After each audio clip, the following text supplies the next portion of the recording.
Senior सहाफ़ी और तज़कियाकार नुसरत जावेद के मुताबिक अपनी गलत बयानियों पर डटे रहना कोई तहरीक इंसाफ से सीखे। इब्तिदा में इस गुमा में तवील अरसे तक मुब्तला रहा कि मज़कूरा जमात के बानी ही दुन के पक्के नजर आने की ख्वाहिश में ऐसा रवैया इख्तियार किए रहते हैं। बतदरीज मगर दरियाफ्त करना शुरू कर दिया कि इस जमात की मखसूस सकाफत है। ये फारसी मुहावरे वाली नमक की वो कान है जिसमें दाखिल होने वाला हर शख्स नमक बन जाता है। मेरे दावे को जानने के लिए किसी मिसाल की तलब हो तो बैरिस्टर गौहर साहब की किसी जमाने में नरम गो दिखती शख्सियत में चेयरमैन तहरीक इंसाफ नामजद किए जाने के बाद हुई तब्दीलियों पर गौर कीजिए। तवील वक्फे के बाद गुज़िश्ता बरस की जुलाई से मैं एक टीवी चैनल के लिए टॉक शो की मेजबानी कर रहा हूँ। मेरा शो रिकॉर्ड नहीं बराह रास्त नशर होता है। अदनान हैदर इसमें शरीक मेजबान है। चूंकि मेरा शो बराह रास्त नशर होता है इसलिए मेरी कोशिश होती है कि इसके दौरान रहनुमा हुई ताज़ा तरीन खबर भी पहले से तयशुदा प्रोग्राम से हटकर बयान कर दी जाए।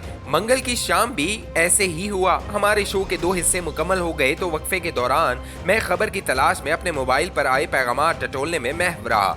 मोबाइल देखने की बदौलत इल्म हुआ कि अमरीकी नशरियाती इदारे वॉइस ऑफ अमरीका की वेबसाइट पर एक खबर शाया हुई है। वक्फे के फौरन बाद मैंने इसके जिक्र का इरादा बांध लिया। वक्फे के बाद शरीक मेजबान के बजाय खुद कैमरे की तवज्जो हासिल की और नाजरीन को इत्तला दी कि वॉइस ऑफ अमरीका के इस्लामाबाद में तैनात एक नुमाइंदे अली फुरकान ने भी खबर दी है। तहरीक इंसाफ के एक वफ्द ने IMF के पाकिस्तान में मुकीम नुमाइंदे से राब्ता किया। इनसे मुलाकात के दौरान 8 फरवरी 2024 के दिन तय हुए इंतखाब की तैयारियों में तहरीक इंसाफ के खिलाफ मुबैना तौर पर बढ़ते तासुब का गिला किया। अपने तही मज़कूरा खबर की तलखीस के बजाय मैंने वॉइस ऑफ अमरीका की वेबसाइट पर छपी खबर के पहले 3 पैराग्राफ पढ़ने को तरजीह दी। वो पैरे आपके लिए भी दोहराना होंगे। खबर थी पाकिस्तान तहरीक इंसाफ ने बैनुल अक़वामी मालियाती इदारे से कर्ज प्रोग्राम और मुस्तकबिल में हुकूमत की तब्दीली की सूरत में इस पर अमल दरामद से मुतल्लिक अपनी हिमायत वापस लेने का इंदिया दिया है। IMF वफ्द से मुलाकात करने वाले PTI के जराए ने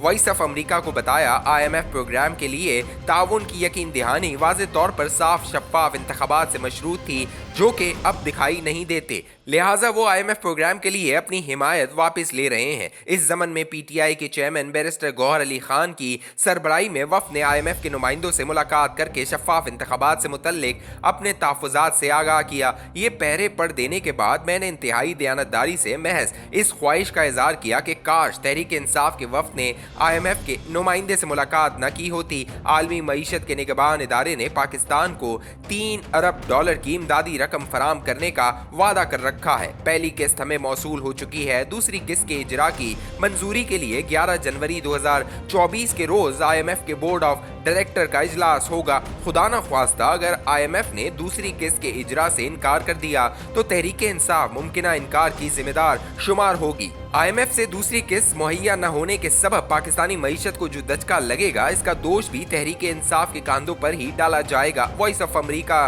की दी खबर में अपनी जानिब से एक लफ्ज बढ़ाए बगैर मैंने बादजा मुख्तसर तरीन तबसरे में जो कहा वो आम पाकिस्तानी की तहरीक इंसाफ से दर्दमंदाना फरियाद थी। तहरीक इंसाफ से फ़कत ये इल्तिजा हुई कि वो IMF को हमारी दाखिली मामलात में मुलव्वस न करें। जो किस्त आनी है इसे आने दें ताकि गुलशन का कारोबार चलता रहे। बुध के रोज़ बैरिस्टर गौहर अडियाला जेल के बाहर अपनी जमात के बानी चेयरमैन से मुलाकात के लिए गाड़ी से उतरे तो सहाफ़ियों के एक गिरोह ने इन्हें घेर लिया। दीगर सवालात के अलावा इनसे IMF के नुमाइंदों से तहरीक इंसाफ के वफ्द से मुलाकात का जिक्र भी हुआ। मज़कूरा सवाल सुनते ही बैरिस्टर गौहर साहब बरजस्ता नुसरत जावेद दी खबर को गलत करार देकर आगे बढ़ गए।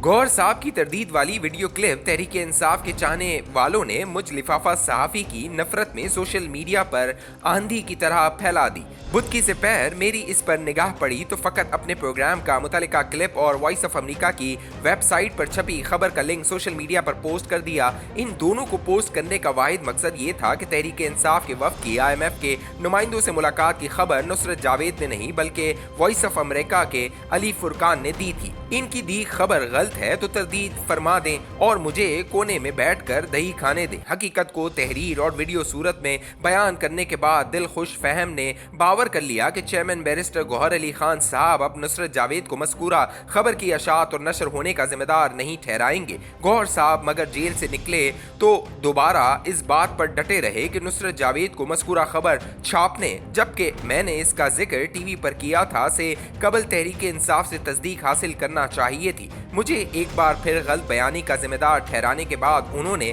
اعتراف کیا کہ چند روز قبل تحریک انصاف کے وفد کی آئی ایم ایف کے نمائندوں سے ملاقات ہوئی تھی۔ منگل کے دن اسلام آباد میں مقیم بین الاقوامی صحافیوں سے تحریک انصاف کے لوگوں کی گپ شپ بھی ہوئی۔